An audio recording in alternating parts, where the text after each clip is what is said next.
Obviously, in any kind of mine, you can't be afraid of the dark because it's. Oh no, yeah, It get is pitch dark. dark Yeah. in there. My dad was always a catfisherman. They used to catfish back in the days, and that was back in the days when there was a lot more water around. What are you gonna do with that? He's like, I'm gonna take him home and eat him. I'm like, that's a gopher snake. I'm like, that's okay. Whatever, maybe. Yeah, he got it home and he cooked it. He threw it on the grill and it was so tough. Figure out how I can share it aside from the videos and stuff, which I've enjoyed. And Welcome to Two Side Outdoors.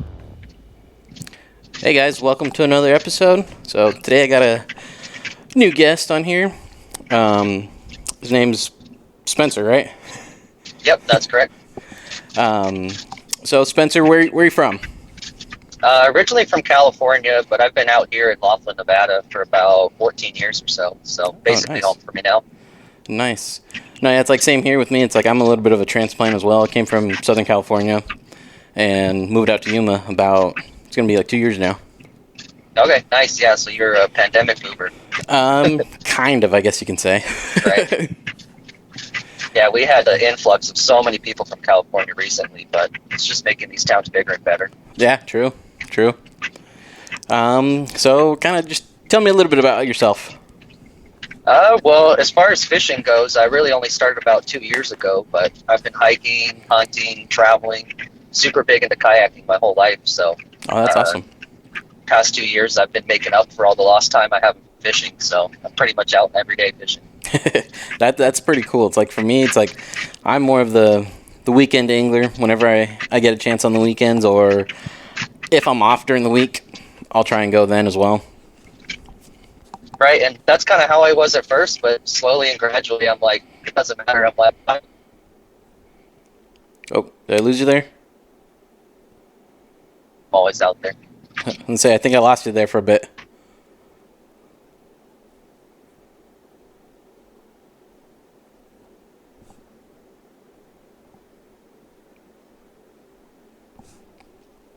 Did you lose service?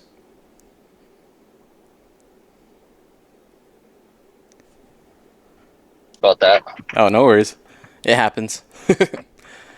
Luckily, it's like I have the Probably. ability there to kind of pause it right away, so it's just like there's not Right. that very long pause.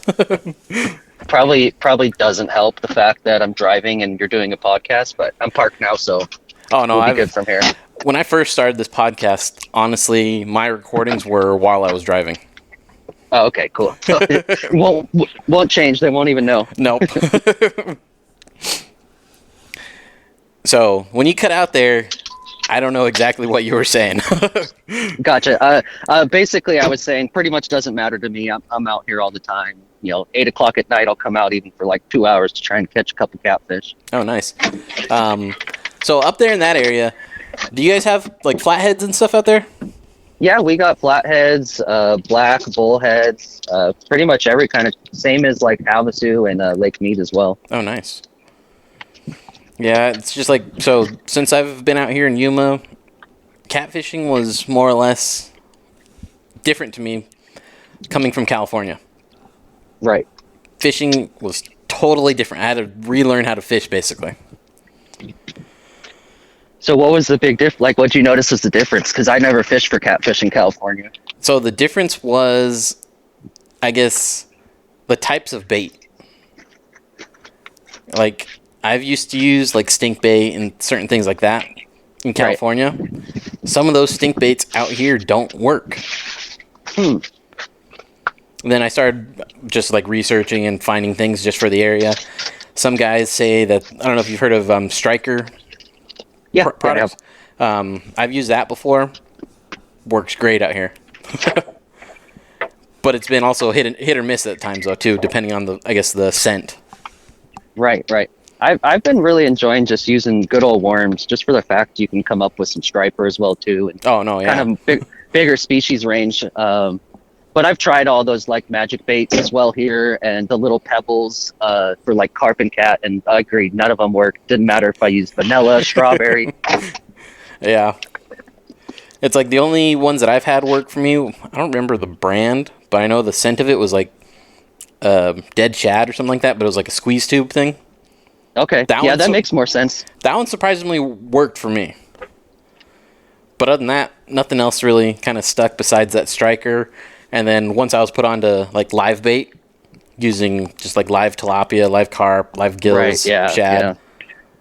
Ever since then, it's like I've been catching things just off that. What's your most common way that you're catching the live bait? So I use a cast net. Cast net? Okay. Yeah, that's what we do over here in the marina that we're at, and we'll catch a bunch of shad and stuff.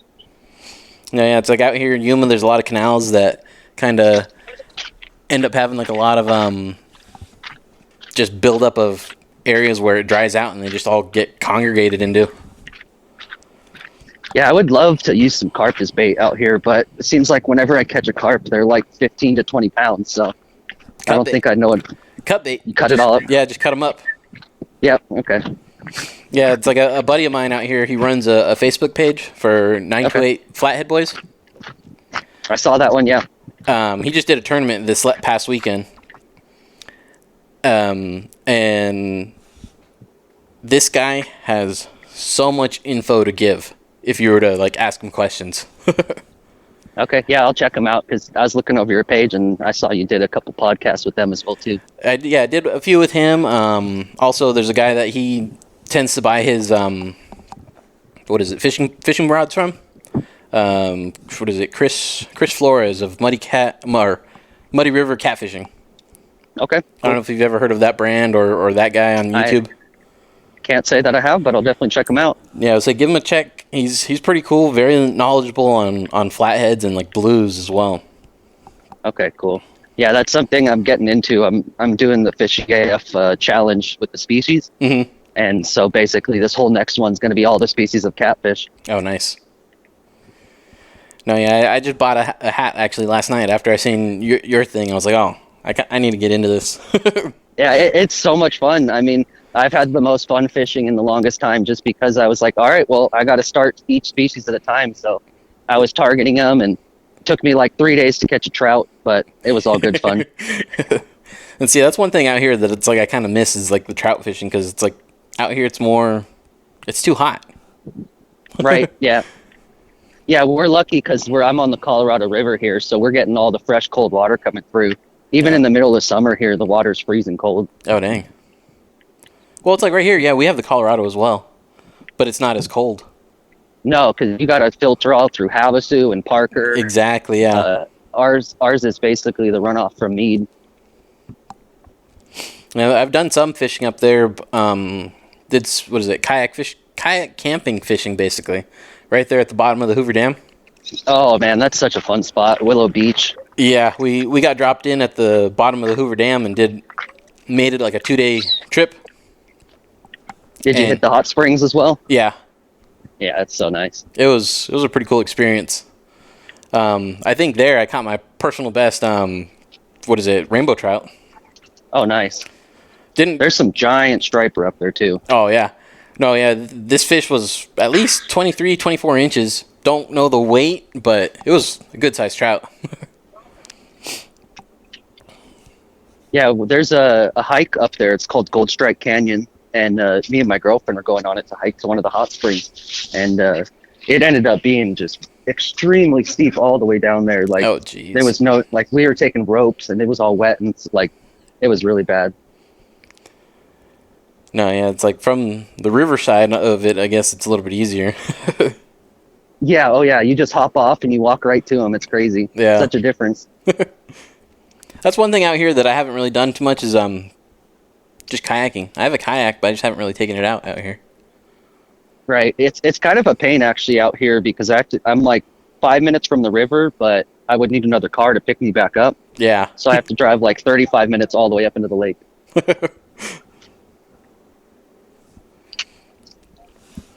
So one of the things that I remember you talking about, or that you had messaged me about on like what you wanted to kind of talk about. Yep. Opening a tackle shop and kayak rental. Yeah, that's kind of annoying here because basically all we just have is Walmart. There was a tackle shop in town, but the guy ended up just doing a guiding service only. So. Oh man. In a town of like 200,000 people plus all the guests and visitors we get yearly, I'm like, there's no way it wouldn't be a successful business. So, no, yeah. I've sold car parts in the past, and I custom make them and have my own business. So I'm like, there's no reason I couldn't just switch over and go the fishing route as well too. No, yeah, makes sense. But yeah, so that's kind of the plan. I'm gonna do some kayak rentals. I'll probably pick those up first because I think that's gonna be the easiest to get going. Yeah, to make some money off of it. Trying just to straight up open a shop and getting all the permits and all that's going to be a pretty big endeavor. So, no, yeah, and there's always things like that you kind of have to walk through first before you can get your feet wet with it. Oh yeah, absolutely. So, but I'm pretty confident in it. So I've ran a business before and I know what basically needs to be done and just got to execute it, I guess. No, yeah, that's good. And then you said that your favorite fish is carp. Why is Carp that? would definitely be the favorite to catch just because you can come down here on pretty much any day and catch a 20-pounder. Oh, damn. Compared to like trying to catch any other species, you're not really going to catch something that big. So stripers, maybe like a 5-pound would be a good one here. But, you know, your smaller carps here can be like 15, 20 pounds still. Oh, wow. No, yeah, it's like... Oh, go ahead. I was going to say, but striper definitely would be my favorite because you get to eat them. Yeah. Carp, nobody wants to eat those. I seen a thing recently. Somebody ate some carp where they basically deboned it off, like, the ribs. Right. And turned them into, like, carp fries, they call them. Huh. That actually sounds pretty good. I mean, you fry anything like that, and it's going to be good. Yeah, it seemed interesting. I was like, this honestly seems easy because you're just deboning it right off the rib. Right. Basically, or just cutting it right off the rib and just using those ribs as like a skewer. Well, in Europe, apparently carp's like the #1 most eaten fish. That's interesting. Yeah, but also I'm kind of wondering, like, are they saying like the carp you find in a lake in Norway, or like they're river carp like we have here? Yeah. 'Cause that could probably be two different species. True. Very true. So, what's like the largest carp that you've actually caught? Actually, just the other day, largest was 20 pounds, but I've been with a couple friends, caught a 30-pounder. I've seen people pull out like 35 pounds here. Oh, wow. 40 probably the biggest, but I think most of the time once people start getting in that size range, scales stop really cooperating as well. True. I know my scale might go up to 50, but even then it could be iffy.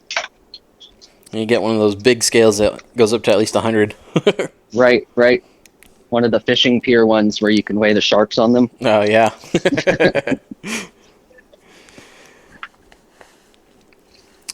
So, you are also talking about, like, say, rods, expensive rods and stuff like that. What was your kind of take with that? Like, what were you trying to go for?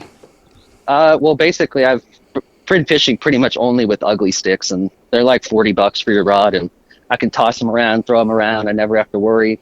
I bought like a $160 rod recently, and the tip snapped in like 2 weeks. So, jeez. I don't know, user error maybe. I mean, like I said, I've only been fishing like 2 years, but I abused my ugly sticks and never had an issue. And so then I went to go warranty that rod, and they're like, "We'll give you 25% off your next one." So we'll see how that goes. That's basically what I was getting at. Is like for someone who's just out here with their friends and family on a weekend, like definitely. Probably not worth getting that $160 rod. No, yeah. It's like, for me, I grew up using an ugly stick. And ever since then, I've always been a fan of them. Yeah, they're just hard to beat. I mean, as far as the action goes, I had a 6.6 rod, that ugly stick. And then I bought a 7-foot rod from the company, the expensive one. And as far as casting, it didn't really make much of a difference. I mean, even jigging, it really didn't make much of a difference either. It felt lighter. That's about the only thing I really noticed was it was lighter and it looked cool, I guess. But as far as performance for just trying to catch fish, really didn't make much of a difference. Yeah, because I have like one of the simple Walmart ugly sticks. Basically, I think it's a GX2 or something like that. Yep. Same one I got. I don't know I think it's like a 6.6 or a 7, one of the two. And that one I've had for years and no issues with it whatsoever. Yeah. I will say the reels on those are kind of junky. Upgrading to a nicer reel totally changes the rod, the way it performs. Yeah, I've done that. I've even taken my reel apart just to re-grease it, just because it's like, something didn't feel right. Right, yeah. And I was down in Lake Powell Oh, go ahead. No, go ahead. I was down in Lake Powell a couple weeks ago, and it was just ripping wind, and the sand was everywhere, and it got in everything. And 2 of my ugly stick reels, I basically just kept fishing with them because it was still early in the night. But by the time I was done, I ruined 2 reels from just cranking sand through them. Oh, jeez. But it felt fine because, I mean, it's a $40 ugly stick combo, rod and reel. So yeah. I'm like, if it's something more expensive, I would be like, all right, well, I guess I'm done fishing in the wind. Yeah. Man, then recently I picked up another ugly stick casting, just like a bait caster. Okay, yeah. But it's like one of the, I guess, the catfish ones, more or less. It's like a camouflage one. Yeah. So far, that one, I like it as well. It's worked really well for some of the flatheads out here that I've caught. And I'm surprised on how well it handles with it being kind of overlined, I guess you can say, because I think it's like 65 pound braid on it. Yeah, no, I mean, I've seen reviews online of them. One guy, I think it was that rod specifically, he was picking up his 80-pound kid, like, he was on a pontoon boat, and he was picking up his kid in the air with the rod. Yeah. No, definitely can't go wrong with the ugly stick. Definitely say they could do better on their reels, but for the price you get them for, I would say it's the go-to for any, like, you're going to spend $25 on the Ozark Walmart special, you might as well just spend the $40 on something that, like, can actually last you forever. Yeah. Yeah, I was recently given a bait caster as well, just a regular bait caster for, like, bass and stuff. Okay, yeah. That was, I think it was a Bass Pro special. It was a Bill Dance. And that one, my brake release broke on me. Oh, dang. So I was just like, damn, I need a new, actually, bait caster reel. I just picked up that little cheap Ozark Trail one from Walmart. Right, fit on it perfect, same colors. Works better than it did before. Yeah, I mean, honestly, the Ozark Trail stuff, I'm not opposed to it entirely. Like, I know it's like a cheap Walmart brand, but they are basically taking the ideas from like 5-10 years ago equipment and just making it cheaper. So true. Technology is there. The line usually is pretty junky, but other than that, I don't mind their stuff. Yeah. Just made my first cast out with an anchovy. Oh, nice. So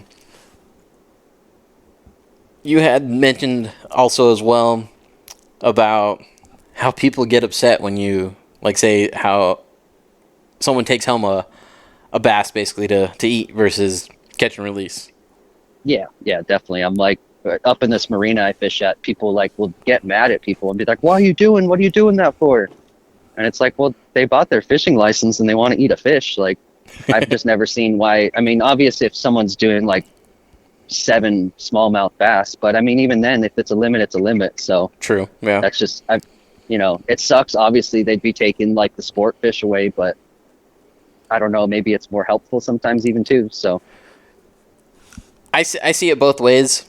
Like, certain size, I guess it would be more or less. Like, say if it's a good small little 3-4 pounder, keep it if you want to keep it.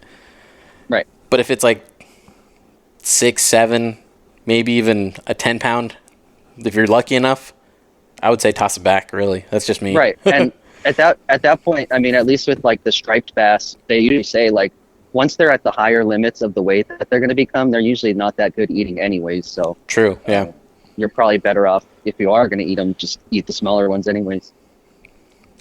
And so usually it's like those larger ones, those are the breeders. Right, that too, yeah. So makes sense.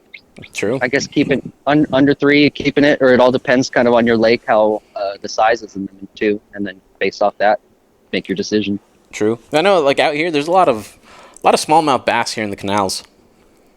Yeah, same here. We predominantly have smallmouth bass and way less largemouth. Which I've heard the smallmouth are better eating anyways, but I personally haven't had either yet.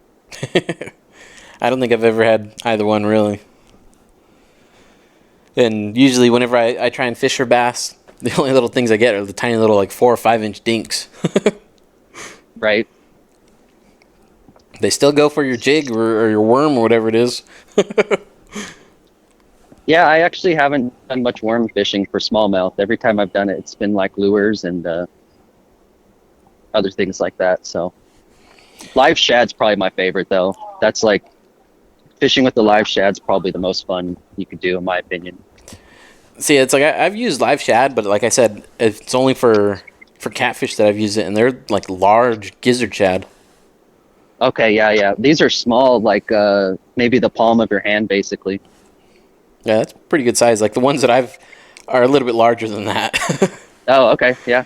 Like I'm surprised on their size. I'm like, these suckers are huge.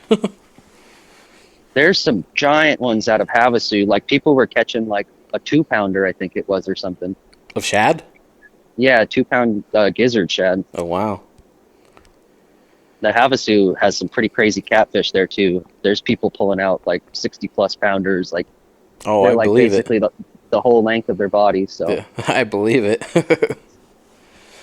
which is weird because that lake is connected with the Colorado River all the way up to the dam I'm fishing right now. Mm-hmm. But there really isn't much catfish on this river, or at least not that I've seen.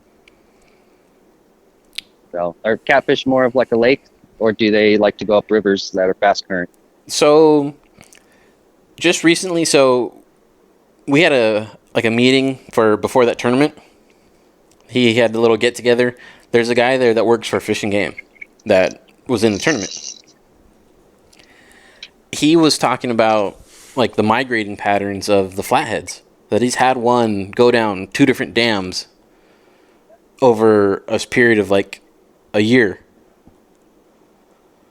That it traveled that far, which was like a good 30 miles plus or something like that. Right, yeah. And that was just right there on Colorado. And that would be where, like, is that connected with Parker, or is there another dam between you and Parker? I think there's 2 dams. 2 dams, okay. Yeah, I've only made my way down to Parker. That's the furthest I've been, so. Yeah, because we have Imperial Dam and then Laguna Dam. Okay. I hear a bunch of jet boaters go down there pretty often, too. Yeah. But it's like out here, a lot of the fishing, if you're going to fish the Colorado, you have to do it by boat. There's not very much shore fishing that you can do. Gotcha. Yeah, we're pretty lucky here. It's entirely shore, pretty much as far as you can see. There's only a few spots you can't fish, but that's just because it's the casinos or private property, houses and things. But other than that, you can't really beat it out here. And it's like I've done fishing up there near Blythe before. Okay. Yeah. But it's like there, I didn't really know what I was doing, honestly. Whenever I went to Parker, Blythe, and that river down there, I always had a tough time as well. It seems like there's a lot of deeper pockets that you basically need a boat to get to. Otherwise, you're just fishing pretty shallow stuff. So, the Colorado River where I'm at up here, I'm on like a fishing platform right now it's like 10 feet above the water. Oh, so nice. you get pretty good castability out into the river with that. Oh, nice. No, yeah, it's like I've done up there near Blythe, like the backwaters on the Arizona side, and then I've done some of the canals on the California side. The only luck that I've had was actually on the river itself with just channel cats. Okay, yeah, makes sense. And that was during the day, too. I was surprised. Oh, yeah. Yeah, I've always caught them at dusk and nighttime. The carp seem to hit any time here, but at dusk and nighttime, there's a bunch of flies that go around, and you see them hitting top water all night long. I've wanted to come out here with a fly rod one time. That was one thing that I've seen out here recently that someone posted that, I don't know if they were fly fishing for carp or if they just had like a green, it looked like a lot of the algae or moss, but it was something very similar looking, but it was just like a little jig, and they went for that. Yeah, I mean, I'd be a little cautious just because I know the size of carp that are out here. I know fly rods are typically not for 20-pounders, but they're expensive to buy too. So I'm like, I don't have a fly rod right now. I'm like, well, I wouldn't buy it just for carp because then I'd have to buy like the biggest fly rod possible. Oh yeah, something that can handle it. Right. So I'll probably skip off on trying to catch the carp. But even then, you never know. You may still get one. So. True. Yeah, no, I actually just purchased a bow fishing bow. Oh, nice. So I've been looking at them. I seen a cheap one on Amazon, Cajun bow fishing. Just a recurve bow, so it's a simple. I think it's called a fish stick. Okay, yeah, that makes sense. How much was it? It was I think it was $130. Okay, yeah, that's not bad at all. Yeah, I'm like looking at all. I was looking at bow setups, and I'm like, damn, this is gonna get expensive real fast. That's why I was like, I was looking for something real simple that's not gonna be too expensive, just enough to get your feet wet, basically, with it. And I was like, oh, this is perfect. There's a lot of people out here doing spear fishing right now since the weather's warming up, and I thought about doing that too, but I don't know about the swimming around stabbing fish. At least the bow seems a little bit more like a hunting kind of thing. Yeah. When you're in the water swimming, you just like swim up to a fish and poke it. I'm like, I don't know how I feel about that. No, yeah, it's like I feel that way as well. But at least it is nice in our area. There's no dangerous animals in our water. You pretty much swim and do whatever you want here. Just about. It's like you just got to worry about what's on shore. Really, is like the rattlesnakes and whatnot. Right, or the elusive dangerous boater. Yeah. I was down at the river the other day, and these people were out there, no life vests, 4 people on a ski, just ripping around in a no wake zone. It's like, cool.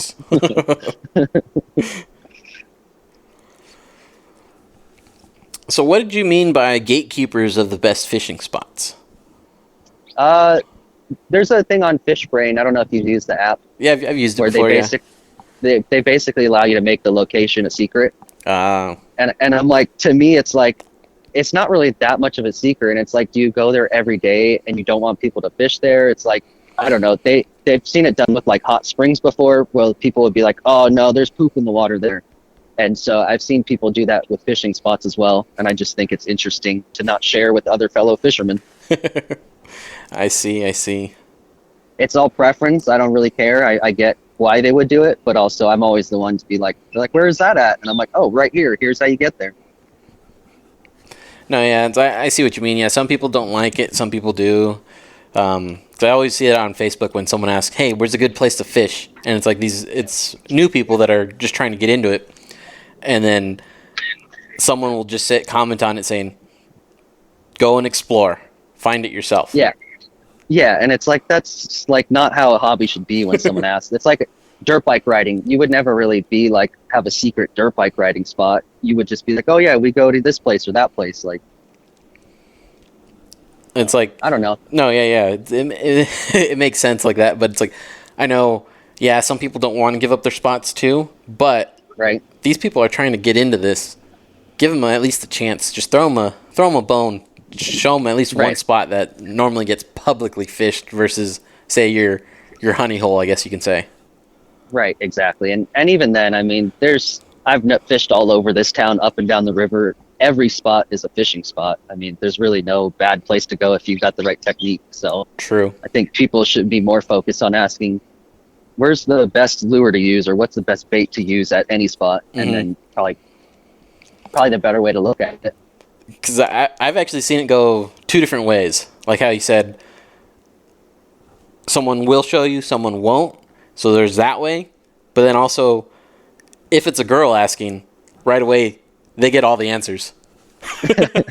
and they also get messages of dick pics though. So yeah, you can true. take your win or loss with that one. So I don't know if I want to know your fishing spot if that's what I'm going to receive after. Because that was one thing that I noticed just recently as well. Is like there was a girl asking for fishing spots and stuff, and right away, everyone just started giving her answers of good spots. I was like, dang, what the heck's going on here? These people are actually giving up their spots.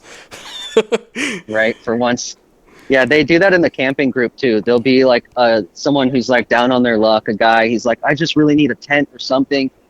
Nobody donates, and then a girl and her son goes on there and they're like, I've got 10 tents you can have. That's she funny. ends up starting a Craigslist page to sell all the extra camping gear she got for free. That's funny. But yeah, I mean, altogether, I don't really mind gatekeeping. It's all up to them. I just think it's like kind of a funny concept to like hide it so much. No, it's like my good friend. He didn't necessarily tell me spots or anything like that. He told me general areas. So it's like he said, right, the river will produce, the canals produce. Basically, use these baits, get out there, and explore. Yeah. So I was well, just because I mean, even like you say, a good spot is a good spot, but I mean, I've fished the same spot 2 days in a row, and one day I caught 15 fish, and the next day I caught 0 with the same exact techniques, in literally the same exact spot too. So exactly, yeah, I've done the same thing. It's where it's like I've gone to a spot where I've caught fish multiple times. One day I go, nothing. yeah, it could just be something as simple as like a different breeze of the wind, or maybe even like a bigger fish was in the area and scared them all off. So that's one thing I've really been trying to research more and more, is like the tactics of fish, migration, how the moon affects them. That's been like something I've really been researching about recently. The moon phases do really affect them. Yeah, because you figure what I'm seeing, like full moon, probably best time to fish. It's probably best light. No moon seems like not the best, but I don't know. What have you seen? I've noticed full moons. Yes, it's pretty good. None, it's hit or miss. And then when it's like just like a half moon or whatever, it's been the same thing. It's been like some days have been good, some days have just sucked. Right. But I think we pretty much deal with the same river for the most part. You're a little bit farther down, but I assume you probably got all the same species we do. Yeah, there's a lot of striper out here as well. Carp, Yeah. bluegill, tilapias. Okay, we don't have tilapia up here. The other day I caught it was like a 4.7 pound tilapia. Nice. Do you eat those? I'm gonna try this one. I filleted them up and. Yeah.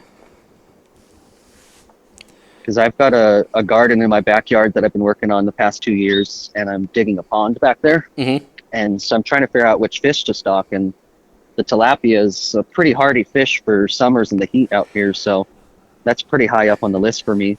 I've had, so it's like whenever I go and catch live bait, majority of it will be tilapia. There'll be like some gills and some shad in there as well. Right. The tilapia dirty the water real quick. Yeah, it's gonna be like an aquaponics thing. Okay. So it's gonna be filtered through rocks, and then I think the main pond I want to do like prawns or crawfish or something like that. Mm-hmm. It's gonna be small. It's only like 5 foot by 5 foot. So, but I figure at least can put some live bait in there, and worst case scenario, I'll throw some ice in it and make a little cooling bath for the summer. Yeah, it's like I've noticed that. It's like I've had my shad and my gills die on me basically while out fishing because of the tilapia. Oh yeah, we were playing around with a couple different methods to keep our shad live longer, especially here in the summer and stuff. Really, the only option we found was this: you got to have a bag of ice with you to keep the water the same temperature. Because even a couple degrees of it slightly changing, we thought it was maybe like the scales in there building up too much, or we had an aerator on it too, but. So, no, it's like this past weekend when I went fishing. Oh, did you get something? I sure did. Oh, nice. Doesn't feel too big, but he's on there, I think. Yeah, this past weekend I went and cast netted, brought him in pretty early, and I had to do at least 3 or 4 water changes on him just because of how much those tilapia were dirtying that water. Yeah, we're bringing 2 buckets always to make sure that it's okay. But even then, it's kind of a pain. But it's nice to have live bait, that's for sure. Oh, yeah. Game changer right there. Yeah, it's like one of the spots that I was out fishing at. There were some gentlemen that pulled up right next to me, fishing spot basically to the right of me where I was already set up. They had been fishing from closer to the border of Mexico and were working their way up towards where I was. They had been fishing just about almost all day. And they hadn't caught anything. I gave him a live gill. Next thing you know, he catches a small flathead. Right. It's just, it's so fun, live bait. So I was like, I made their day just by giving them some live bait. So I was like, that's awesome. when me and my buddy fish up in the marina, we're catching the shad, and a bunch of older people will come there and, oh, what do you guys have? And we're all, oh, we got some shad, and they're like, oh, Chad, and we're like, not Chad. So now we always joke, we're like, you got any Chads or Kyles? Oh, that's funny. It's a pretty touristy spot up here, so like even walking down, there was some people trying to talk to me, but I had both my headphones in, so I was like, oh, well, sorry, I had ignored you. Out here it gets kind of touristy as well. It's snowbird community. Yeah. I'm jealous. I mean, my goal is to be a snowbird as well, so I can't really hate on them. That would be kind of awesome though at times. Yeah, I mean, the nice part too would be like you could just come back here for the summer for like a month, but the most part, summertime, I plan to be up in the mountains somewhere.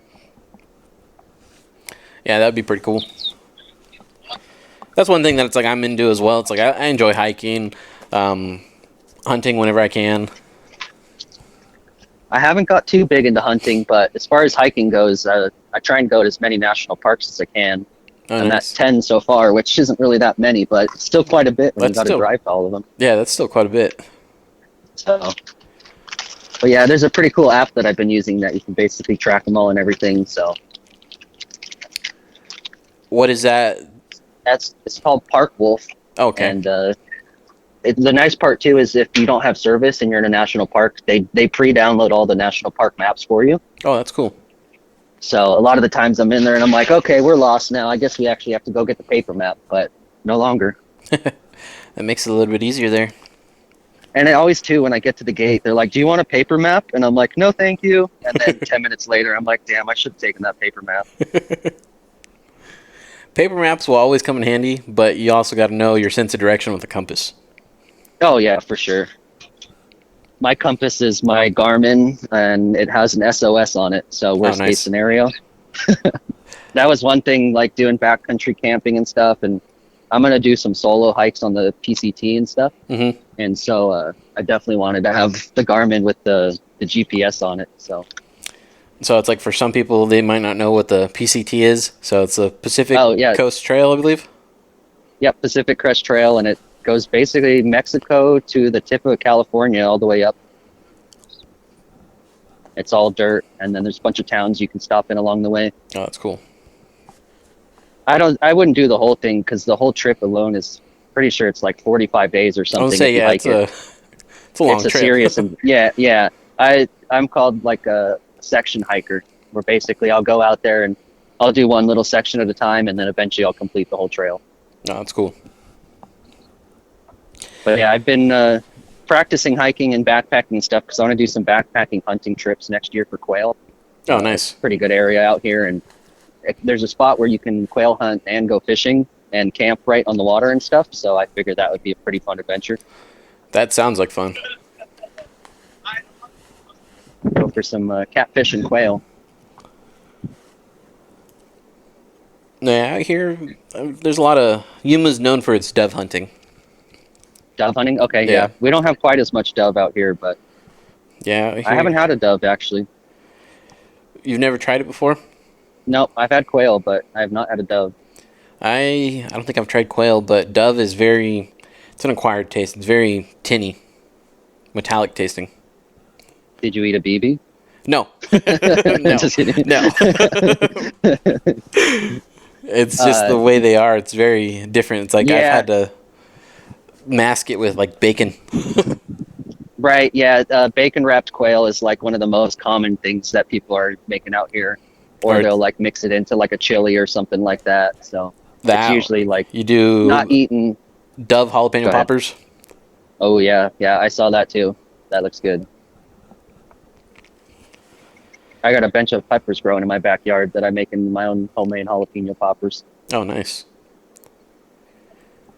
But they're actually like a yellow sweet pepper, banana peppers instead. The jalapenos burn the hell out of my mouth if I do them wrong.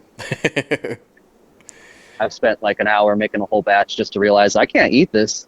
You got to make sure you clean out those veins on them real well.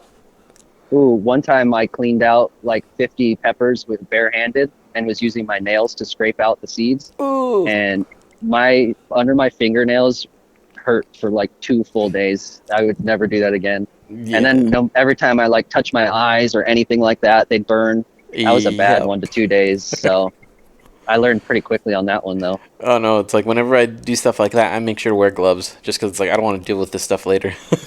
Right. Some people are like, "Why are you wearing gloves while doing that?" It's like, do you want that pepper juice on your face somewhere?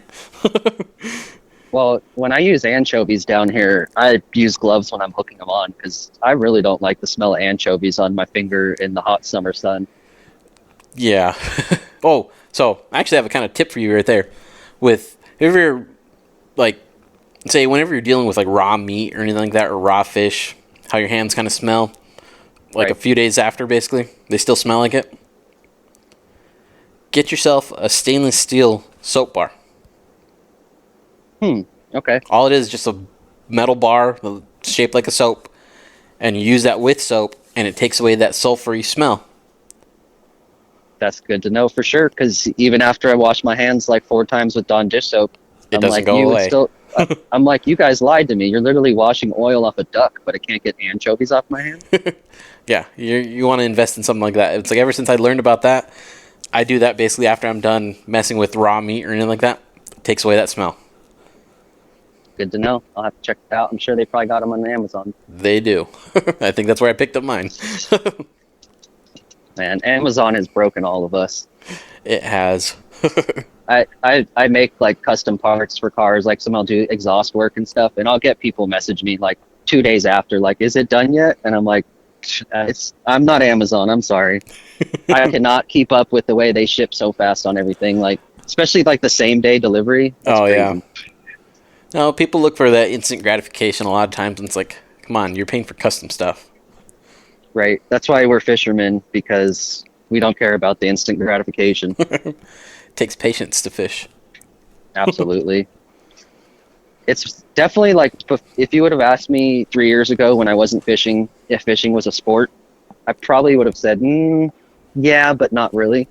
But now actually fishing for the 2 years and really, really fishing a lot, I'm like, oh, hell yeah, this is a sport for sure. It involves everything that all other sports include. And I used to play hockey, so that was a pretty challenging sport. And this definitely fills the gap, even though it's not like a contact sport. True, yeah.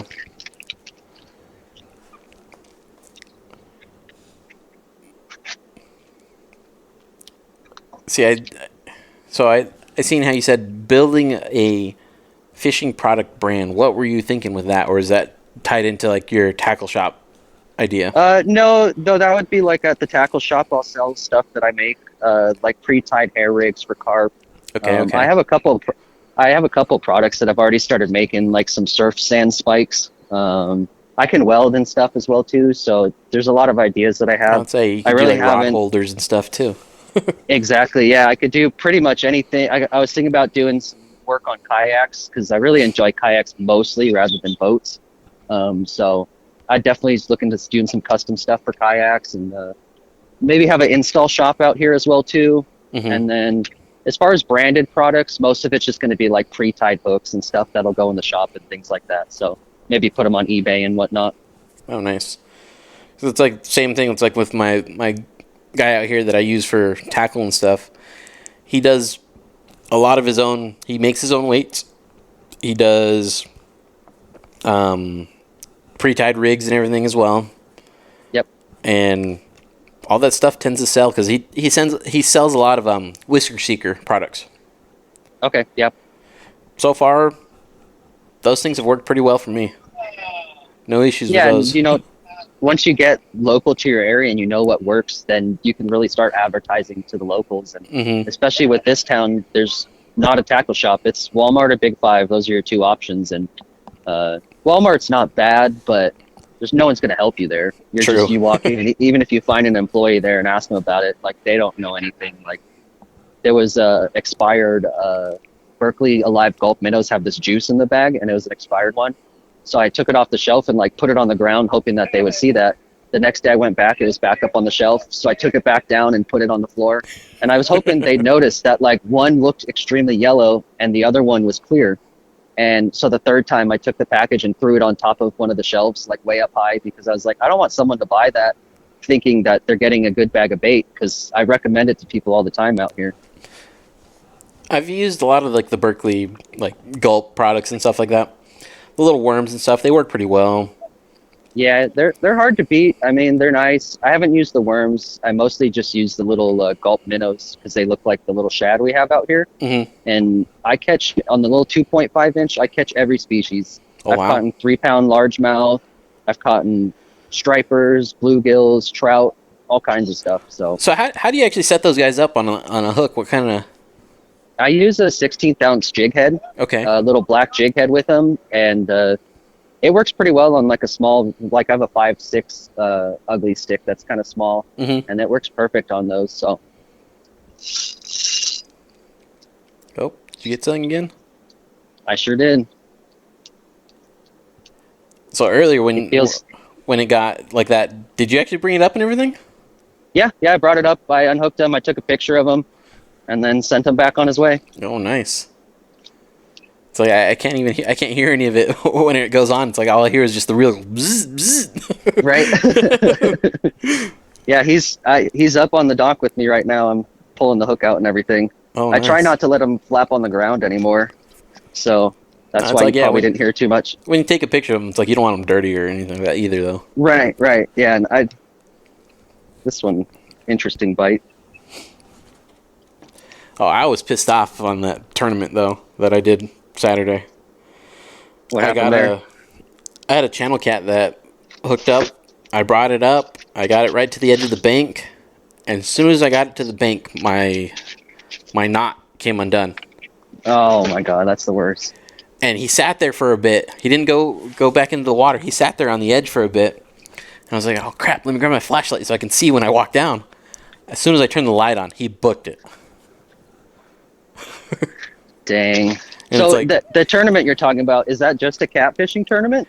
it's whatever you can catch basically from noon to a little bit before 9 o'clock the next morning.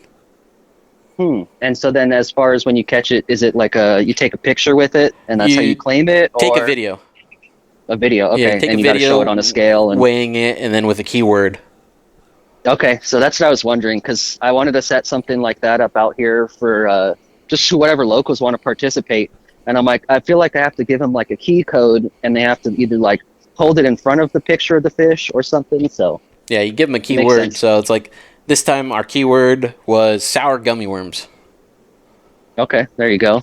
And I think the year before when I fished it, I think it was just yo mama. How many people are participating in that one? So this last one, it was over 50 anglers. Oh dang, that's a pretty good turnout. Yeah, it was pretty good. Top spot won $940 something. Oh damn, that's pretty good.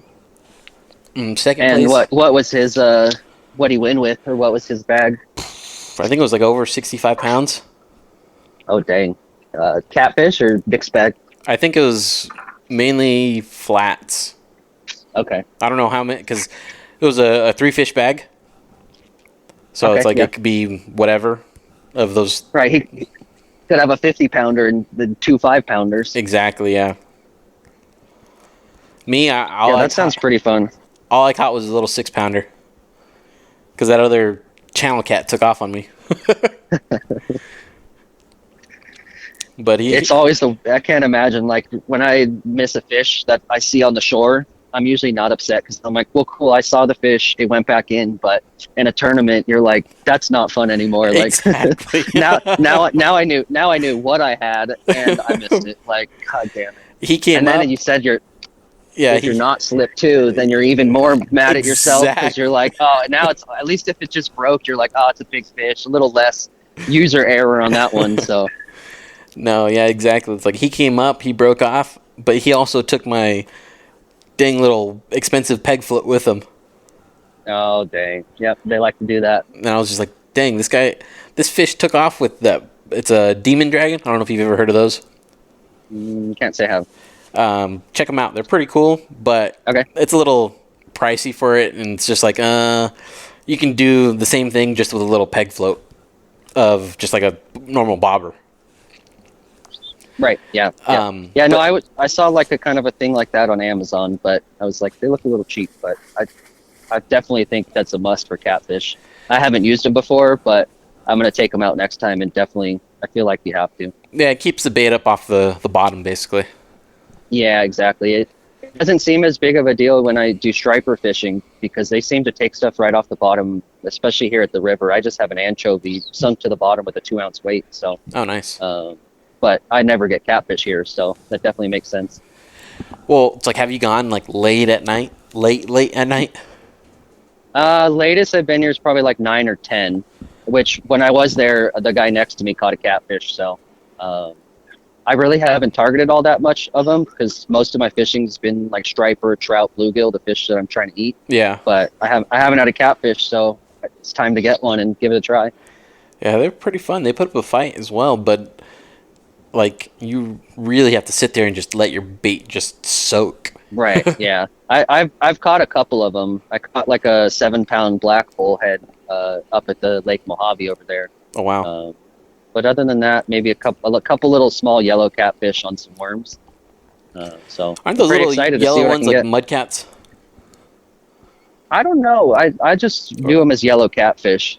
They're like a bright, vibrant yellow. Yeah, they're like yellow, or they call them bullhead too, I believe. Yeah, a yellow bullhead is what I saw, like when I on FishBrain or any of the other apps. That's what they classify them as. But same thing with like carp. They'll say like mirror carp or grass carp, but they're all just kind of the same, I think. Yeah. Because I think a lot of the larger black, like the black ones, I think those are just large channel cats. They're just darker in color. I know the black bullhead I bought. He was a weird look. I've caught 2 of them, and they both were the weirdest looking catfish. They had like the gnarliest, hardest head. Like they weren't very fat at all. They just felt like really definitely a different kind of fish. Yeah, because like that one that I lost, it came up. Yeah. I seen it, and this thing looked like it was like a hybrid blue channel cat or something like that. It was weird looking. But it was probably just a male channel that was just dark in color. But he swam away with an 8-ounce weight or a 6-ounce weight still stuck to him. That's fun. Luckily, I think most of the stuff's pretty dissolvable now that they make, so it'll probably fall out pretty quickly. Actually, I don't know. Are like the standard hooks you buy, like a Gamakatsu hook? I know like in the ocean they have the dissolvable ones for sharks, but how long do you think it actually takes for some of these hooks to dissolve out? It'll probably take a few months, really. Right. Yeah, because sometimes, like, there's a striper I caught down here once, and the hook was in a really weird spot. I definitely couldn't get it out. So it's like, all right, I guess I'm eating you. And so I wouldn't do that with every fish, but at that point, I was like, well, I don't want to send you back, and for 3 months, this fish is going to have to suffer, so. No, yeah. I've only had to do that a few times with, like, trout. Where it's just like, right, yeah. You're a little undersized for me. I don't want you. Just cut the hook or cut the line. Right. Yeah, trout they seem very unsturdy. I caught 2 the other day, and one of them I had out of the water. Like, I mean, I let it out faster than I let out the stripers when we were just talking right now, and it was basically it was upside down, and I had to move it back and forth to get it going again. Yeah, so, they expire real quickly. You gotta just like almost unhook them in the water. That's almost what I was gonna do next time, is just take my net and partially have them in the water while unhooking them. But especially considering they have a struggle just even stocking the trout here, and they keep trying to stock more and more. But there's such big striper out here that they hardly even last. Yeah, the striper will eat them all up real quick. Yep, and then everyone comes out here and uses trout lures to fish with. So then the striper actually that probably hurts. That probably helps the striper not bite them, because if they're getting hooked by these things, it'd probably make them change their mind. So maybe I got to come out here with some more trout rigs and catch fish to scare them off. There's the Upper Colorado River. They actually pay you to catch trout. I think it's like $20 or $30 a head for catching brown trout. They're one of the species of them because they're invasive in their portion. I heard about that recently, that they were doing something like that. Or it was like an unlimited trout session, basically. Yep, and kill as many as you want, and they want you to bring the heads back and take a picture of the dead fish on the beach. Oh, wow. Because I know in California they do a lot of that stuff with the carp. Yeah. I was hoping they did that out here. I would have such a blast. I would totally be in there with the spear gun then. That would change my mind for sure. Yeah, because I follow a guy on Facebook that he does a lot of bow fishing for carp and big bear.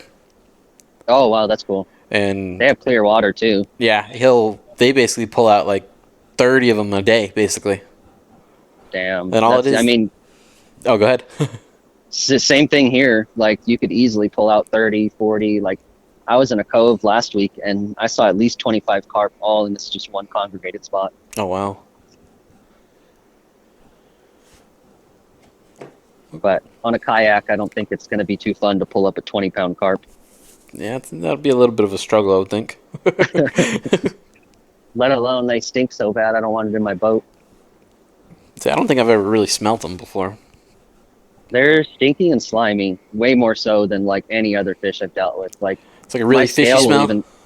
Yeah, it's fishy, like a dirt, muddy kind of.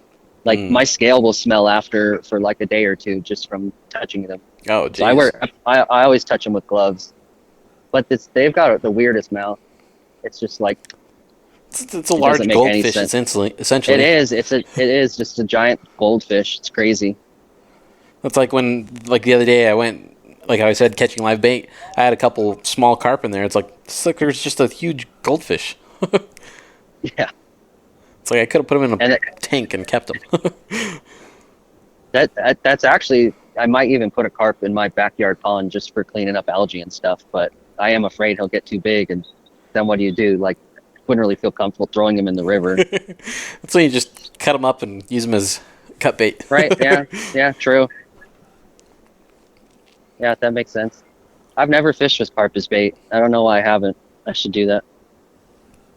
So live bait for me has worked really well, whether it's carp or whatnot. I haven't really tried cut bait. Besides, I think I used a cut bluegill one day. Okay. Don't remember if I caught anything with it though. The cut bait I've used, I bought some herring from Bass Pro Shop out of Vegas. And then just anchovies. That's pretty much it. So. Oh, nice. Bluegill would be fun. I want to catch a bluegill this summer and use it as live bait. They are fun. Yeah, that seems really fun to do. Nope. Did you hook up again? No, I was pulling drag out that time to cast out. That was. Shoot, what was I gonna say? Were you gonna ask me something about bluegill or something? Yeah, I was gonna say, you guys have bluegill down there as well too? Yep, there's all sorts of like those little, either bluegill, red ear, whatever people want to call them. Okay. Yep. All sorts of types of sunfish. I know there's some black crappie on this river, and apparently Havasu has them as well too. They are down here as well. I haven't caught any. I have a few friends have caught a few decent sized ones out here. Great. Yeah, it definitely seems there's only a few around, and just a few select places too. So, and anyone who knows, they don't seem to want to share as well too. I've asked a couple people, and they're like, "Yeah, just go down there." And I'm like, "All right, well, that doesn't help all that much." My buddy of mine, he's told me about a few spots basically where it's like, go here to catch bait, go here if you want to catch these. Right, I'm like, right. Cool. Yeah, it's crazy. Like, it's like Pokemon back in the day when you start unlocking worlds and you like see everything and like a whole different thing. Like, I'll be in other states and stuff too, and I'm like, watch, there's going to be a carp right down in here, and then sure enough, you look and there is. So it's fun to learn all little things and to realize like there's fish everywhere. Oh, you yeah. just don't know it. And it's like whenever I go driving around places and stuff, I'm like, that body of water looks fishy. Exactly. Yeah. I have a little collapsible, it's a 4-piece ugly stick, and it collapses down like super small, and I keep that in the back of a trunk in both my vehicles just in case. That's awesome. No, it's like in my truck, my personal vehicle, because I have a work vehicle as well. It's like I kind of want to take it in there, but it's like, nah, I'll get in trouble if I fish while working. But yeah, exactly. It'll be too tempting. Yeah, I keep one of those little dock demons in my personal truck. Okay, yeah, those are cool. And just have that lined up with just like 7-pound mono, and that thing works pretty good. Yeah, you can't beat them for a little travel rod like that. I like the ugly stick a little bit better, just because when it's open, it's like a 5.6. It's like an actual fishing rod at that point. The only thing that sucks about it is the top portion likes to fly off when you cast, and so every once in a while I got to reel it back in, hoping that I'm going to get the tip back. Oh, geez. That's odd that it actually comes out like that. Yeah, I don't know. I've tried pushing it down and giving it like a quarter turn. I thought of maybe scuffing it up with some sandpaper to maybe make a better seal on there, but I've always had a problem with it since I bought it. So I still caught it like a 6-pound trout on it, so that was pretty cool. It's 4-pound braid, and didn't know what I was doing and managed to land it surprisingly. That's pretty cool. So, out of all the different species of fish, I know you said the biggest was like a carp. What other biggest species have you caught? Next up would be like a 7-pound catfish.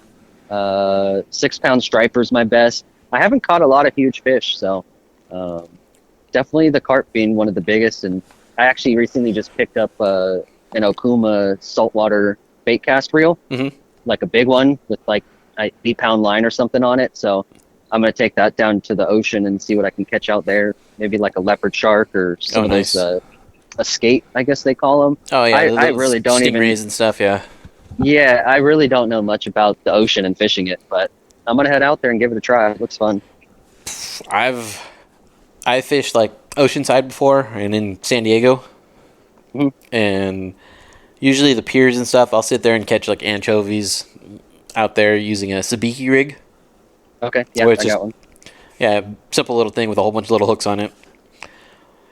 Catch those anchovies and use those anchovies as bait after. Okay. Yeah, I'll be down in Ventura, so a little bit more north from where you were at. Oh, yeah. I don't think I've fished that far up. I think the closest, or the more north, was like Newport. Yeah, I mean, if you're down near San Diego area, you would be a fool to drive away from there to go fish Ventura. I just fish there because I go visit my parents back in Santa Clarita. So oh, nice. I pick Ventura just so I don't have to hit all that traffic. Yeah. Especially now. I've moved like 10 years ago. I couldn't even imagine what it is now. Yeah, it's like me and my wife. She gets a little bit of anxiety whenever we drive back to California to go visit family. It's just like there's so much traffic. I do too. I know I'm a good driver, but when I get down to California, it's a mess down there. People are crazy. Yeah. They're worse in Phoenix, though. You'll get big rigs in the carpool lane going 95 miles per hour. Oh, yeah. I've been out to Phoenix a few times, too, and it's just like, it's terrible out there. Yeah, I honestly, LA driving is easier than Phoenix. Phoenix is probably single-handedly the craziest place I've driven. Yeah. They call it now basically LA. I think Phoenix is on par to be like one of the bigger cities in the whole country, if they aren't already like close to it. Well, it's like Phoenix. You have Phoenix, and you have like the greater area of Phoenix, which is like Tempe, Scottsdale, all the other areas that are within it. Yeah, there's some super weird fishing down there. All their little canals and little lakes that they have out there that people fish at. Well, like, see, that's crazy. It's very much just like Yuma with the canals. Okay. But I think over there it's a little bit different because it's like from Phoenix you can go a little bit more north and you have trout fishing right there, just right on some of the rivers. And it's like I kind of want to try that one of these days. Go out there, fish the Salt River or something like that.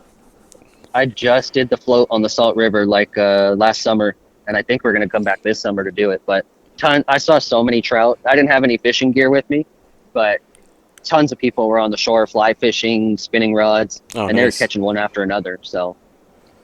Yeah, because I hear they stock those trout up there too, though. Yeah.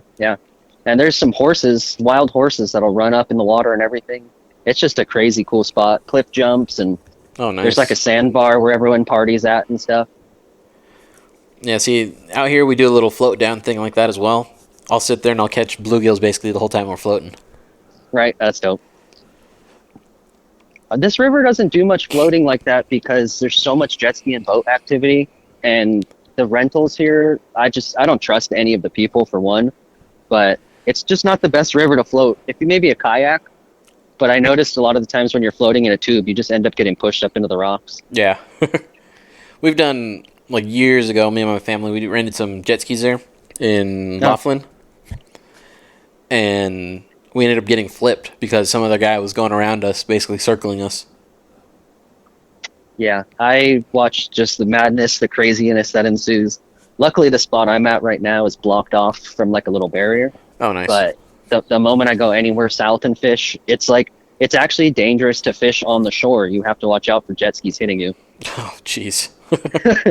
It's that bad. And some guy ran over my line. He was like 2 feet off the shore and saw my line, ran it right over, kept going. Then his hat blew off his head, and he turned back and saw it and just kept driving off. And I'm like, all right, that's a weird move, but all right. Yeah. That's crazy. Yeah, you see all. Oh, go ahead. All kinds of crazy people are down here, and they're usually on vacation, so they just treat the town like they own it. Yeah. They don't care. Throw their trash on the ground, but it's all good. Still beautiful out here. No, yeah, and that's like one of the things to enjoy with fishing, though, too. It's just like you get out just to get out and enjoy it. Right, and every once in a while, too, I don't mind the jet skis. Like, there'll be some people on a stand-up jet ski doing a bunch of tricks and backflips and stuff. Or oh, yeah, those are cool things to see, yeah. Yeah, cool jet boat going by. And I was talking with my friend yesterday about it. He's like, do you think the boats affect the fishing? And I'm like, not really, because I was fishing the Havasu Channel, and there was $200,000 boats going by with like 2,000 horsepower, and I was still just catching bluegill and smallmouth one after another. So I don't think it matters too much. What do you think? It probably depends on the area, whether right. That's what I was. Yeah, because Havasu in the channel, there's never not a boat going through, so those fish are probably just used to it. Compared to like you probably go way in the backwoods somewhere, and I bet just a trolling motor would scare them. Yeah. That's basically what it is. Just all that boat pressure. Eventually, they've gotten used to it. Right. Yeah, that's crazy. Because like I've came up on just walking a creek basically, and just like all the fish scatter. Yeah, there was these bluegill yesterday. I was like 20 feet away, and I made my cast out, and it was in the air casting, and they ran off. I was like, damn, how'd you even see that? Yeah, that was like when I got that tilapia the other day. Same thing. I was throwing a cast net. And I seen it, so I was okay. Let me grab my rod, go over there, and just even walking by, you see them just scatter. And I'm already 20 feet up on the top of the canal bank, and these guys are 20 feet down. It's like they seen me still. I've heard like up at Lake Mead, they were bow fishing some tilapia, and they were having a really hard time because I guess they're not on beds right now, and so they're like really alert and just trying to like avoid anything at all cost, like. Yeah. But that was up at Lake Mead. I was watching. Did you ever watch the Lake Mead update videos? No, I've actually never even heard of that. There's a guy on YouTube. He does like fishing, hunting, and all kinds of stuff. But I started watching him because they were doing a Lake Mead update on how low it was, and so they were going out looking for like the barrels with the dead bodies and sunken jet boats and. See, I remember hearing that stuff. Yeah. Yeah, so they were out on the lake basically the whole time, and now they got a channel on it. I'm trying to think of the name, I kind of forgot it, but I'm sure if you went to like Lake Mead Fishing and Hunting Lake Update, you'll find it. Sin City Outdoors is what they're called. Okay. Pretty cool channel. I'll check it out, yeah. But yeah, they have the sign there on the launch ramp where it'll say where the water level was in like 2014 or 2020. And so it was like a good half-mile walk down the launch ramp to get to what the water used to be. Oh, wow. Yeah, it was pretty crazy how low it went. So I remember an area like that where they had to do some dam repairs in California. It was, what is it called? Lake Paris. Okay, yeah, I've heard of it. They had to do some dam repair, so they lowered the water basically. And I remember finding so many things just because of how far down it went. Oh, right, I bet. It's time to magnet fish. Oh, not even that, just walking the shore. Right.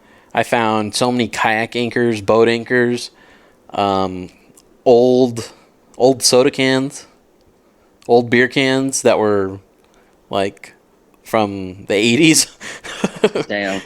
Probably still in good condition because they're from the 80s. Yeah, I was surprised. Yeah, they were still label on it, still very legible.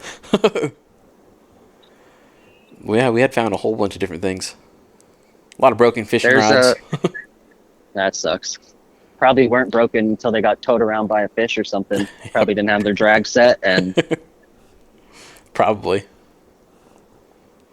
There's been a couple times I didn't have my drag set properly, and a carp came and hit my pole, and it was the only reason it wasn't flying. The only reason it didn't fly off was because this dock has this like metal thing, and so my eyelet was holding it from flying off. Oh wow. Man, I know my dad has had his pole get pulled in one time and couldn't find it for anything. Yeah, a couple guys I know out here have the little floating things on their rods, but that doesn't always help if a fish takes off and your drag's not set. It's just going to tow it under. Yeah. It's like I remember I even sat there with a treble hook, sitting there just dragging the bottom, just trying to see if I can get his pole, but the thing was gone. It was at a local pond, but still. I did that with a minnow trap. The first time using a minnow trap, I didn't clip it on properly. Oh man! And so I threw it, and like when it landed, I was like, "That's weird. It almost feels like there's nothing connected to it now."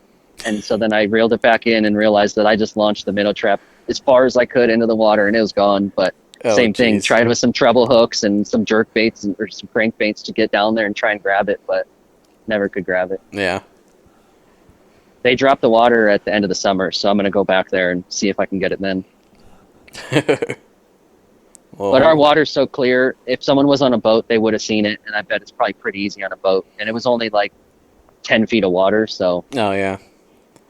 Yeah, they can just drop something straight down, basically, and just pull it right back up. Yeah, and honestly, I'm sure some guy with a fish finder saw it from 100 yards away. Probably. He knew exactly what it was and saw it. He was sitting on his couch at home, and he knew it was there. Have you ever seen those things with guys, what is it, live scoping? Yeah, I mean, it's cool. I mean, I guess if you're going out to eat and you want to catch a fish as fast as possible and go home, yeah, I think that's awesome. But like a fishing tournament, smashing fish all day long with that is like, I don't know. It takes away the sport. I'm gonna say it almost seems unfair, really. And I wouldn't even use the word unfair because it's like apples to oranges. A lot of people are like, well, if you can't afford it, then obviously don't do it. It'd be like going to a golf tournament and realizing the pros have way nicer gear than you, and you really can't compete because of it. Which is fine. I don't think it should be for tournaments, especially if you're trying to have a tournament be for like conservation and building a sport and like community and stuff. So, yeah. Because even the way they do the live wells at the fishing tournaments and like pictures on the stage and stuff, and I'm like, that's a lot to be taking these fish through. Yeah. But even then, I worked one of the fishing tournaments, and over the whole weekend, they caught like 500 fish, and I think only 3 or 4 died in the whole time. So, I mean, that's pretty impressive, let alone how many fish were caught and brought up on the dock and weighed and pictures. So that is, yeah, it's like all the stress and stuff that they're put through with that. Right. And then, so I don't know. I don't think the weigh-ins should have the fish, like, they were, 50 yards away from the lake, where I'm like, that's crazy. Because I've heard of them in the lake as much as possible. No, yeah, it's like I've heard of tournaments out here where they've gone to weigh them and whatnot, and next thing you know, they put them back inside the lake or the river, wherever they're at, and they just belly up. Yep. That happens a lot because they catch them from super deep, and so they're going to stay alive a long time, but they get air inside their stomach. So when I worked that tournament, the Fish and Game was actually there doing like an injection to pull the air out of their stomach. I was gonna say, yeah, they like down. Poke them basically, so they just. Yeah, exactly. So, and then they put the little weights on their fins to try and help them be more stable. But yeah. So there was quite a bit of that. A lot of the fish probably would have died had there not been like the intervention of the people. But I don't think it's too bad. And back to the fish finder thing. I mean, I get it. It's fun. It's like kind of cool. Like the way you get to see the water and the way you would fish it would completely change. It's like unlocking night vision or something like that. Yeah. So I'm not really fully against it.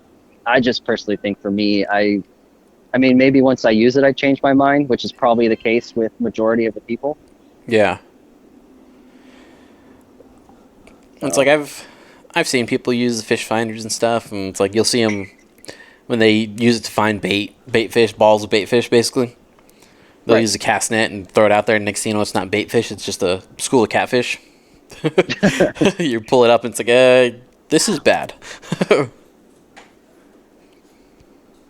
Yeah, I mean, it makes sense. I've noticed a lot of tournaments don't allow you to use live bait, like the bass tournaments and stuff. Yeah, so they want you using artificials most of the time. Yeah, so at least that's a good thing, that they're not coming to our, like, these big tournaments coming through, stealing all the bait fish. That'd be a bad thing, so. Yeah. And I think I don't know, I guess they're catching more fish, but at least they can target a quantity or like a size, a weight. You know, if they're trying to catch the biggest fish rather than just tossing out and catching 25 fish, maybe they're only going to cast out at 5 fish that day and try and catch them. So yeah, I could see it going both ways. It could be good or bad. You know, they might see a bass that looks small and they're like, all right, let's skip this one. True. Very true. But then that also probably isn't good for the lake, just pulling the giants out. True. So another thing that you had mentioned as well is like local conservation teams, or even also new sponsors or challenges. Yeah, definitely. Like I was telling you about the Fishy AF challenge, like completely, made fishing so much fun. It felt like there was something to do as well as just being outside. Yeah. So I'm always looking for more, and figured I'd see if you knew of anything. And I'm always looking to be a part of helping, any way to help the trout out here, or if there's a carp cleanup or something like that. So just basically anyone who sees this or hears this can hit me up, and I can come out and help out with whatever you need. No, yeah. So it's like the only challenge things that I actually have seen are just the ones that Fish and Game have, where it's like their big bass challenge, or I think it's just like another catfish one as well. Right. Okay. Yep. Basically, it's like if you have a record.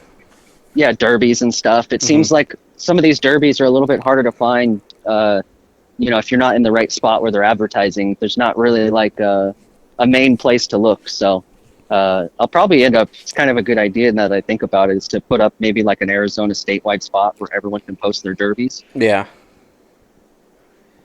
I know probably is one out here. They do a few different tournaments. So it's like my friend, he does 2 of them a year. He does a spring one and then a fall one. There's the Yuma Valley Rod and Gun Club. They do multiple bass fishing tournaments and then a couple catfishing ones, I believe. There's another one that's a little bit north of us. I think it's above Imperial Dam. I think they do one where it's like a slime cat tournament, where it's another catfish tournament, or maybe even a bass tournament. I'm not too sure. But those are all usually active all during summer. Sweet. Yeah, so maybe I'll have to come down there. And then I don't know. We don't really have too much going on up here. Like I said, like the tackle shop's not even open. There's not even a tackle shop, so there's really not a lot of companies that would even partake in that out here. Yeah. Because then I even think I don't know if it's Rod and Gun Club that does it, but I think someone else does it. They throw a Wednesday night, quick little Wednesday night tournaments that they do. That's super cool. Like $20 entry, $10 entry or something. Basically, yeah. Yeah, that's super fun. And it's just like the biggest of 3 fish. Basically, you take the pot. Yeah, it'd be fun to get together, do something like that out here. It's like the more I'm into fishing, the more I realize there's just so much to do with it. Yeah. Any direction, even like unlocking the ocean, like that alone is like ginormous, the kind of species, and it's a whole different set of equipment even too. Like, very true. It's like I was talking to one of my coworkers today, and he said he's originally from Florida, so it's like him fishing. Basically, he was like, "There's a lot of big ocean fish that I'm used to." Right. Yeah. Like especially, is he fishing out there now? No. Well, from out there, he came out here. So out there, he's like, yeah, there was grouper, there was tarpon, all the peacock bass, all sorts of different tropical fish. My buddy moved from Idaho, and he came down here with like all these giant big sturgeon rods and stuff like that. And he's like, well, guess I don't really need these anymore. Those are pretty crazy too. Sturgeon, yeah, those suckers are huge. I always thought for some reason they were like an aggressive fish, but I guess they're more of like a carp, like a sucker fish. Yeah, they're very much like that. There was a cat. No, I don't know if it was just a pay lake that I went to with my dad and my cousin, and we rented a boat, and they had stock sturgeon there. So we went out trying to catch sturgeon. These suckers are like sharks, basically. They'll sit there and circle our boat. And it was just like, we're trying to catch you. This doesn't help. You just sitting there circling. Well, there's like a couple of the people, and they say the sturgeon's responsible for like a lot of deaths of like knocking people out of their boats because they are kind of like aggressive. And then in some rivers, once you're knocked out of your boat, you're pretty much screwed. Yeah, well, I believe they spook easy, though. That's why they're so aggressive. Right.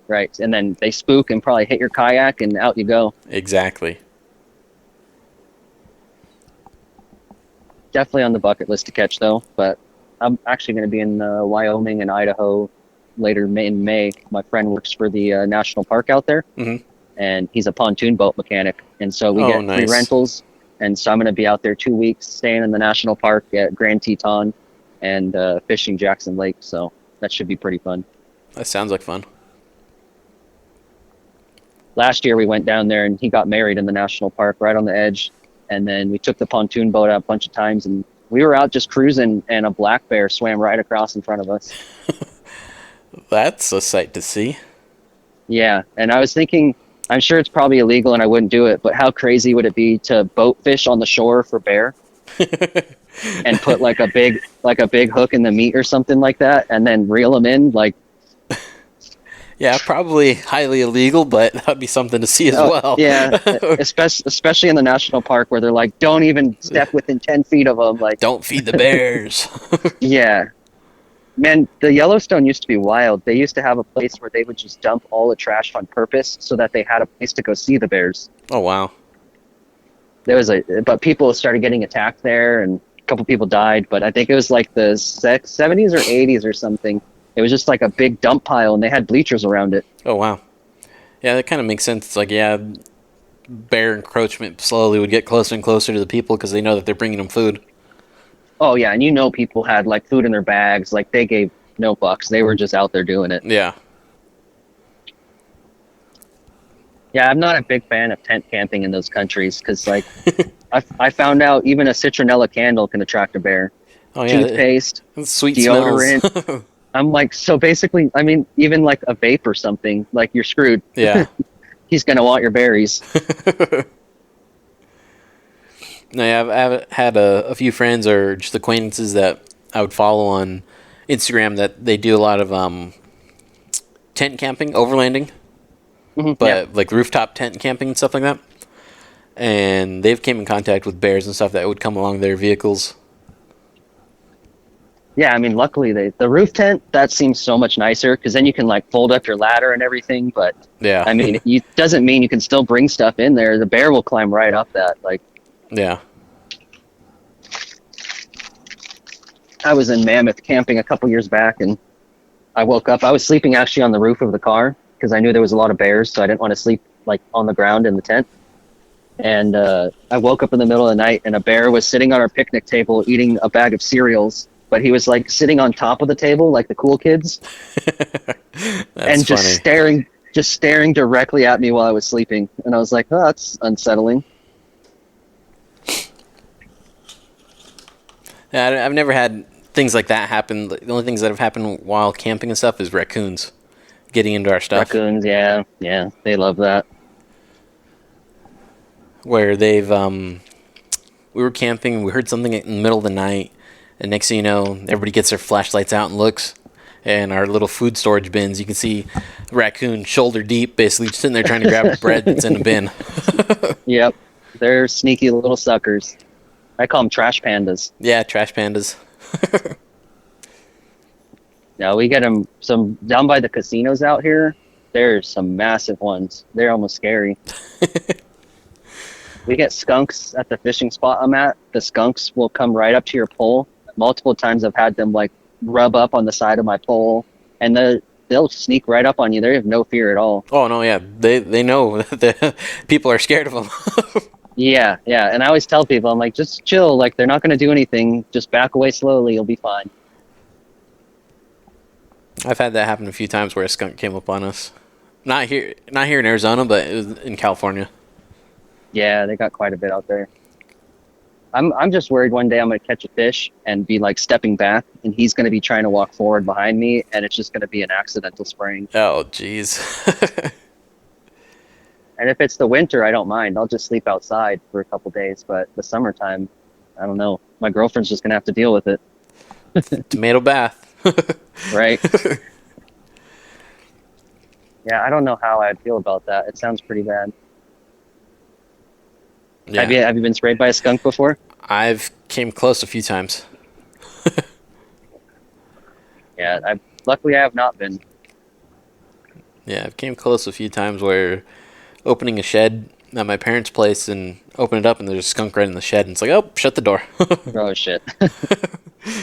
I was grabbing a tire in my dad's garage like 2 years ago, and I pulled one out and a rattlesnake was underneath of it. It had came in probably in the winter time and just had been waiting in that tire hibernating all summer and all winter in the garage.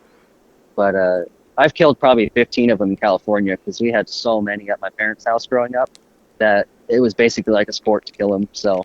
Oh yeah, me and my nephews, we used to go out and basically go rattlesnake hunting. Yep. Have you eaten one before? Yeah. Yeah, they're pretty good. I was actually really surprised. I was like, no way is this going to be good, but I didn't really care for it that much. It was too fishy for me. That's what it tasted like to me. It was just like it had a really high fishy taste to it. Yeah, I don't know. I just remember picking the meat off the bone, and I'm like, this is kind of like a chicken sausage. I would definitely try it again. It's probably not going to be as good as that time. So it's like I made striper at one lake, and then I made it at a different lake, and I'm like, this is not the same fish. And then I looked up, and I guess that lake has an advisory to not eat those. Oh, jeez. They're in like, and not eat them, but it's like you can only have 2 servings. So a month limited consumption. Yeah. Yeah, it's like in the red zone compared to the first striper I ate was in the green zone, and I'm like, well, that makes a lot of sense why it tasted weird. Yeah. I think every species here is in the green zone, as far as I know, for this river. I'm not too sure about you guys down there. I think it's very similar, but then also they just give you their recommendations. It's like, okay, yeah, only eat this maybe once or twice per week, even if that. Yeah. Which I've seen a lot of debate recently, like people talking, is it safer to eat the store-bought fish or is it safer to eat a fish you caught? And a lot of people are like, I only eat fish I catch, but it's like, well, the FDA does actually go through and test all these fish compared to like,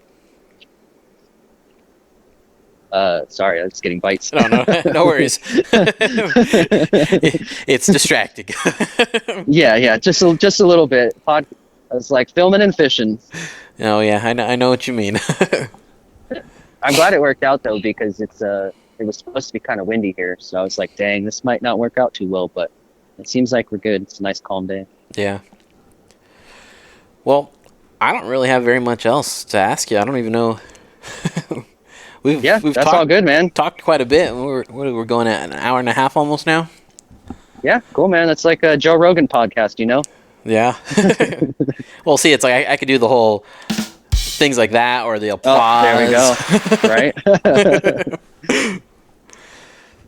But yeah. Well, I'll say keep doing your thing, and I'll keep working on getting this tackle shop open. And then if you ever want to do a podcast in the meantime, I'm always open. And then if not, I'll hit you up when I get that tackle shop open, and you could do another one or something. Oh, no, yeah. I would definitely like the updates, basically. So it's like once you get it going, I'll definitely give you more shout-outs and stuff for that and try and get more people to go out that way. And if I ever get any baits and whatnot, once I start getting those going, I'll send you something down. If you need a surf spike for a sand, I'll send you one for free, too. Oh, nice. So just let me know. I'll ship it down to you. Other than that, you got any plugs, shout-outs that you want to give out to anyone? Just Holy Shads with a Z on YouTube and Instagram. I kind of just started both those, but I'll be making some YouTube videos and different content. Okay. Other than that, that's about it. And if anyone wants to go fishing, they can hit me up anytime. Cool. And you're located in Bullhead City, right? Yeah, Bullhead City. So I'll fish like Lake Mead, Lake Mojave, Lake Havasu and Parker. Okay. So a couple different places, but definitely hometown is Bullhead. Cool. Well, it was definitely a good conversation that we had. Absolutely. And basically, tight lines, everybody, and that's a good sound to hear right now. the drag going on. Right. Didn't even raise it. Well, we'll see you guys next time. Thanks, man. Have a good day. You're welcome. You too.